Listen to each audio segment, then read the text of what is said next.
بسم اللہ الرحمن الرحیم۔ السلام علیکم ناظرین، انسان کی فطرت میں سے ہے کہ جب مرد کسی عورت کو دیکھتا ہے تو اس کو اس کے متعلق شوق پیدا ہوتا ہے اور اس سے خواہش پوری کرنے کی کوشش کرتا ہے۔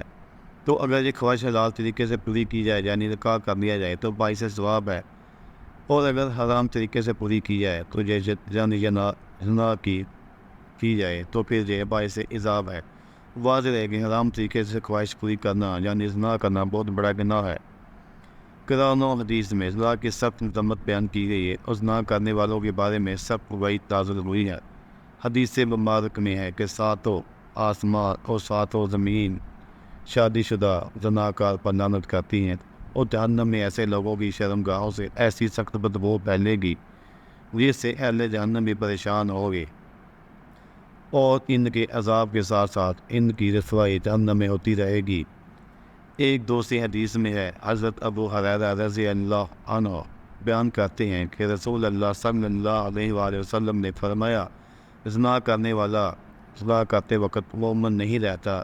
زنا تو دور کی بات ہے، اللہ تعالیٰ نے اس کے قریب بھی جانے سے منع فرمایا ہے۔ قرآن مجید میں اللہ تعالیٰ فرماتا ہے، اور بدکاری کے پاس نہ جاؤ، بے شک وہ بے حیائی وہ بری راہ ہے۔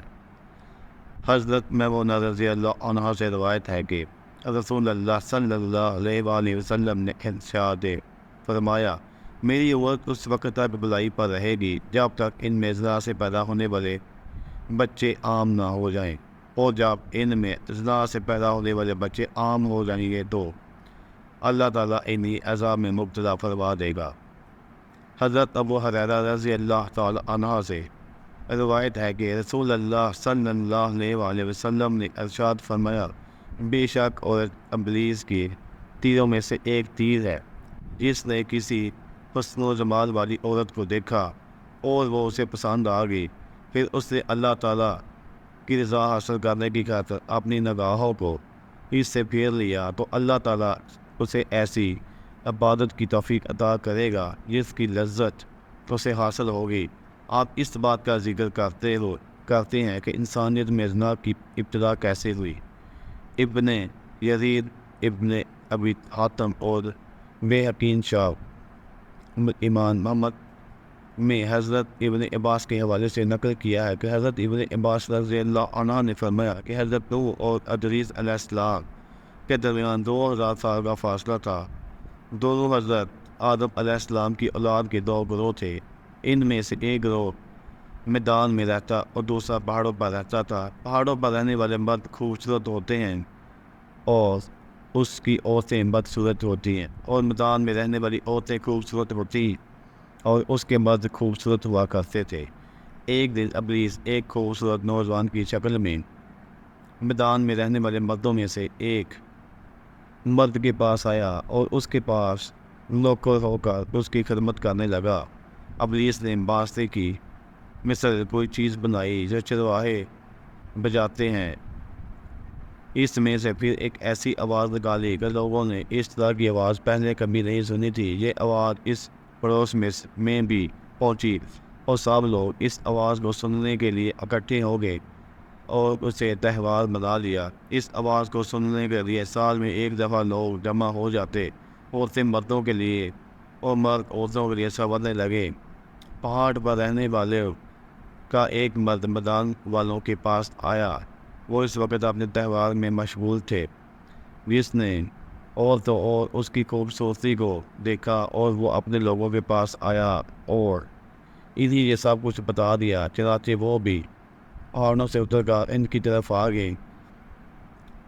ان میں پہلے بد نظری شروع ہوئی اور دیکھتے ہی دیکھتے وہ بدکاری یعنی زنا کاری کے مرتکب ہو گئے اور اس سے زنا شروع ہوا۔ بدکاری سے بچنے اور اس سے نفرت پیدا کرنے کا ایک طریقہ در ذیل حدیث پاک میں بھی ہے۔ اگر اس حدیث پر غور کرتے ہوئے اپنی ذات پر غور کریں تو دل میں اس گناہ سے ضرور نفرت پیدا ہوگی۔ حضرت ابو امامہ رضی اللہ عنہ سے مروی ہے کہ ایک نوجوان نبی کریم صلی اللہ علیہ وسلم کی خدمت میں حاضر ہوا اور کہنے لگا، یا رسول اللہ، مجھے زنا کرنے کی اجازت دے دیجیے۔ لوگ اس طرف متوجہ ہو کر اسے ڈانٹنے لگے اور اسے پیچھے ہٹانے لگے، لیکن نبی پاک صلی اللہ علیہ وآلہ وسلم نے اسے فرمایا کہ میرے قریب آ جاؤ۔ وہ نبی کریم صلی اللہ علیہ وآلہ وسلم کے قریب جا کر بیٹھ گیا۔ نبی کریم صلی اللہ علیہ وآلہ وسلم نے اس سے پوچھا، کیا تم اپنی والدہ کے حق میں بدکاری کو پسند کرو گے؟ اس نے کہا، اللہ کی قسم کبھی نہیں۔ نبی کریم صلی اللہ علیہ وسلم نے فرمایا کہ لوگ بھی اسے اپنی ماں کے لیے پسند نہیں کرتے۔ پھر پوچھا، کیا تم اپنی بیٹی کے حق میں پسند کرو گے؟ تم اپنی پھپھی کے حق میں بدکاری کو پسند کرو گے؟ تو اس نے کہا، اللہ کی قسم کبھی نہیں، کبھی پسند کروں گا۔ تو نبی کریم صلی اللہ علیہ وسلم نے فرمایا کہ لوگ بھی اسے اپنی پھپھی کے لیے پسند نہیں کرتے۔ پھر پوچھا، کیا تم اپنی خالہ کے حق میں بدکاری کو پسند کرو گے؟ اس نے کہا، اللہ کی قسم کبھی نہیں، کبھی پسند نہیں کروں گا۔ نبی کریم صلی اللہ علیہ وآلہ وسلم نے فرمایا کہ لوگ بھی اسے اپنی خالہ کے حق میں پسند نہیں کرتے۔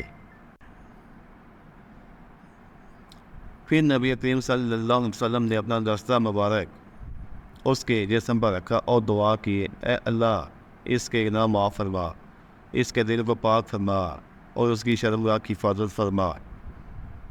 راوی کہتے ہیں کہ اس کے بعد اس نوجوان نے کبھی کسی کی طرف توجہ ہی نہیں کی۔ اس کے علاوہ حدیث پاک میں آیا ہے کہ معراج کی شب آپ صلی اللہ علیہ وآلہ وسلم کو گناہ کاروں کو دردناک عذاب دکھایا گیا کہ ایک جگہ تنور ہے، تنور کی طرح ایک گڑھا ہے جس کا منہ دنگ ہے اور اندر سے کشادہ ہے، اس میں برہنہ مرد اور عورت موجود ہیں اور آج بھی اس میں جل رہے ہیں۔ جب آگ تنور کے کناروں کے قریب آ جاتی ہے تو وہ لوگ اوپر اٹھ جاتے ہیں اور باہر نکلنے کے قریب ہو جاتے ہیں، اور جب آگ نیچے ہو جاتی ہے، یعنی آگ تھوڑی سی کم ہو جاتی ہے، تو پھر یہ سب لوگ اندر ہو جاتے ہیں۔ اللہ رب العزت سے دعا ہے کہ اللہ پاک ہمیں اس گناہوں سے بچائے اور اللہ پاک ہمیں جہنم کی آگ سے بچائے، آمین یا رب العالمین۔ اگر آپ نے ہمارا چینل سبسکرائب نہیں کیا تو سبسکرائب کر لیں۔ اللہ آپ کا اور میرا حامی ناصر، تاکہ آنے والی ساری ویڈیو آپ تک پہنچ سکے۔